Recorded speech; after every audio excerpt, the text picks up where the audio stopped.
4월 9일 금요일 말씀대로 365 시간입니다.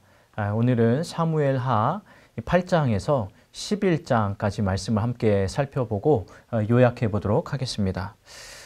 먼저 사무엘하 8장에서는요, 이 다윗의 승전 소식이 계속해서 들려오는 것을 보게 됩니다.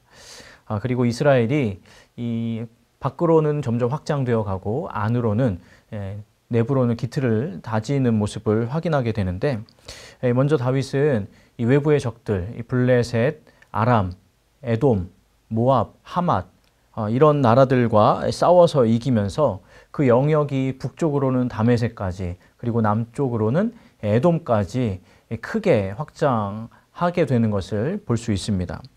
이 동시에 다윗은 내부적으로는 자신과 계속해서 고락을 함께했던 사람들, 요압, 사독, 아비아달 같은 사람들을 이 주요 관직에 배치하면서 나라를 견고히 세워가게 됩니다.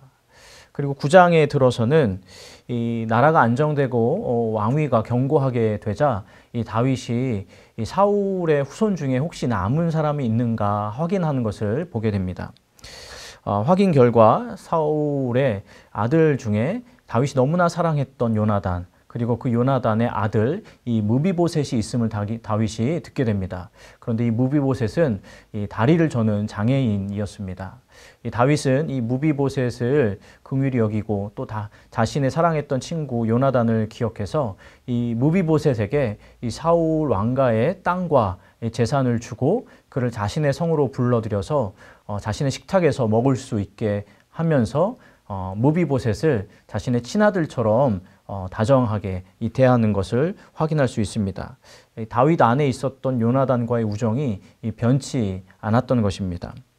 그리고 10장에서는 다윗의 또 다른 전쟁 기록이 나오는데, 이 다윗이 암몬과 화친을 맺기 위해서 우호적인 관계를 위해서 사신을 보냅니다. 그런데 암몬 왕 한운이 이 다윗의 사신들을 오히려 모욕을 주고 돌려보내는 일이 있게 되고, 결국 이것으로 인해서 이 다윗의 이스라엘과 이 암몬 왕 한운 사이에 전쟁이 발발하게 됩니다. 당시 암몬 왕 한운은 아람과 동맹을 맺어서 다윗과 대치하게 되는데, 이 다윗은 이 전쟁에서도 대승을 거두고 특별히 이 아람과 전쟁 당시에 다윗이 직접 출전해서 엄청난 승리를 거두게 되었습니다. 자, 그런데 이 11장, 그 다음 11장 들어와서는 매우 의미심장한 내용으로 시작이 되는 것을 볼 수 있습니다. 어떤 내용인가 하냐면, 앞선 10장에서 함께 부하들과 이 전장을 누볐던 다윗이 이 11장이 시작될 때 이 전쟁에 나갈 때가 되었지만 이제는 더 이상 참전하지 않고 자신은 왕궁에 머물면서 부하들만 내보내었다라는 내용이 기록된 것을 볼 수 있습니다. 이 다윗이 전쟁의 긴장감보다 이 삶의 평안에 익숙해진 것입니다. 그리고 그 뒤로 결국 이 다윗은 하나님 앞에 큰 범죄를 저지르게 되는데, 이 자신의 수하였던 우리야, 햇사람 우리야의 아내 이 밧세바를 이 범하는 범죄를 저지르고 말게 됩니다. 이후에 이 밧세바가 자신으로 인하여서 임신하게 된 사실을 안 다윗은 이 사실을 덮기 위해서 이 햇사람 우리야가 죽을 수밖에 없는 상황으로 몰고 들어가가지고 결국에는 이 우리야를 죽음에 이르게 만드는데, 이 다윗이 자신의 권력으로 쉽게 표현해서 우리야를 살인 교사한 것입니다. 그렇게 우리야가 죽은 뒤에 그 소식을 듣고 이 다윗은 밧세바를 불러들여서 이 자신의 아이를 낳게 하는데, 11장 마지막 절은 이에 대해서 다윗이 행한 그 일이 여호와 보시기에 악하였더라 라고 기록하면서 11장이 끝나는 것을 볼 수 있습니다. 오늘은 다윗의 승승장구하는 모습과 더불어서 그가 하나님 앞에 범죄하는 모습도 볼 수 있었습니다. 하나님 보시기에 다윗이 잘한 일도 많았지만 잘못한 일도 많았습니다. 이런 다윗을 기억하시면서 다윗의 잘한 점은 본받고 또 잘못하고 범죄한 것들은 반면교사 삼아서 하나님 보시기에 합당한 길로 나아가는 저하고 여러분이 될 수 있기를 소망합니다. 4월 9일 금요일이 되었습니다. 오늘 묵상하실 말씀은 사무엘하 11장 27절입니다. 그 장례를 마침에 다윗이 사람을 보내 그를 왕궁으로 데려오니 그가 그의 아내가 되어 그에게 아들을 낳으니라. 다윗이 행한 그 일이 여호와 보시기에 악하였더라. 아멘. 우리 어제 아침에 하나님의 말씀을 보는 가운데 다윗이 여호와 하나님 앞에서 힘을 다해 춤을 추었다 하는 말씀을 생각했죠. 여호와 하나님의 언약궤를 다윗성으로 모셔 올리던 그날 다윗은 왕복을 벗고 베옷을 입은 채로 기뻐서 하나님 앞에서 춤을 추었습니다. 하나님 앞에서 춤을 추는 그의 모습을 코람데오라고 말씀을 드린 바가 있었습니다.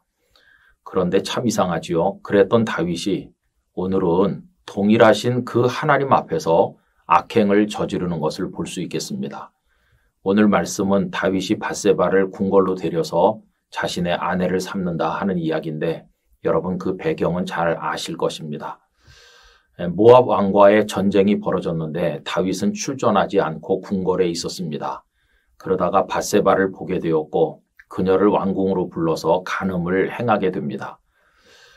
그녀는 다윗의 충실한 수하 장군이었던 우리아의 아내죠. 그래서 그녀가 잉태한 것을 알았을 때 다윗은 당황한 나머지 은폐하기 위해서 우리아 장군에게 특별 휴가를 주어서 집으로 가게 합니다. 그러면 나중에 남편이 다녀갔으니까 밧세바가 잉태한 아기는 우리아의 아기가 되는 게 아니겠습니까? 다윗의 잘못이 덮여지는 그런 결과가 되겠죠.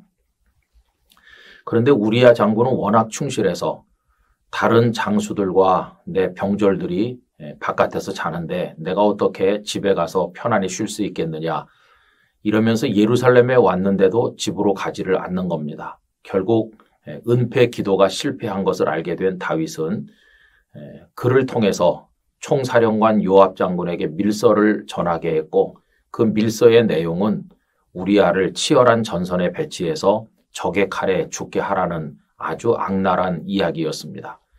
요압은 그 밀지대로 행동을 했고 우리아는 억울하게 적과의 전쟁에서 전사를 합니다. 그 다음에 우리아의 장례가 끝난 이후 오늘 말씀에서 보는 것처럼 남편을 잃은 여인을 궁궐로 불러다가 자신의 아내를 삼았다는 것입니다. 그런데 오늘 말씀 끝에 보면 뭐라고 했습니까? 그 일이 여호와 보시기에 악하였다 이렇게 말씀하고 있지 않습니까? 하나님은 동일한 분이신데 언약궤를 메어 올리던 날 그 하나님 앞에서 기뻐하며 춤을 추어서 하나님께 영광을 돌린 다윗이 이제는 어쩌자고 그 하나님 앞에서 있을 수 없는 악행을 저질러 하나님의 진노를 사게 된 것을 보게 됩니다. 여러분 사람들은 몰랐겠죠. 감쪽같이 행해진 일이라고 생각했을 겁니다. 그러나 하나님 앞에서 피할 자가 있을까요? 하나님께서는 다 알고 계셨습니다. 나단 선지자를 보내서 그를 무섭게 책망하시고 그에게 엄한 벌을 말씀하신 것을 보게 됩니다. 여러분 여기서 우리는 중요한 것을 하나 깨닫게 되는데요. 그렇게 신실하게 하나님을 잘 경외하고 하나님 앞에서 춤까지 추어가면서 하나님께 영광을 돌렸던 그 사람이 어떻게 영적으로 그렇게 둔감해져서 악행을 하나님 앞에 저지를 수 있나 하는 것입니다. 여러분 하나님에게서 마음이 떠나면 누구든지 영적으로 둔감해집니다. 그래서 분별력을 잃어버리게 되는 것이죠. 우리로 하여금 영적으로 둔감해지게 만드는 것들이 뭘까요? 그것은 욕심입니다. 다윗이 밧세바라고 하는 한 여인에게 욕망을 품게 되는 그 순간 그는 영적으로 둔해졌습니다. 그래서 이 일이 얼마나 악한 일이고 하나님께서 진노하실 일일까를 판단하는 분별력을 상실하게 된 것이죠. 그리고는 너무나도 뻔뻔한 죄악을 저지른 것을 볼 수 있습니다.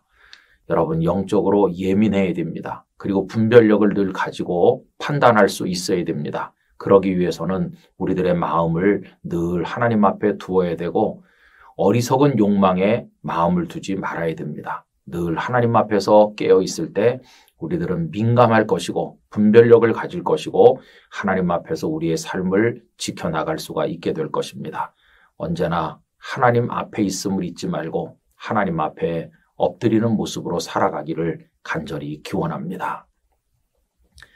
다윗같이 훌륭했던 믿음의 사람이 둔감해지고 분별력을 잃어 악을 자행하는 모습을 보면서 하나님 저희들도 두려움을 느낍니다.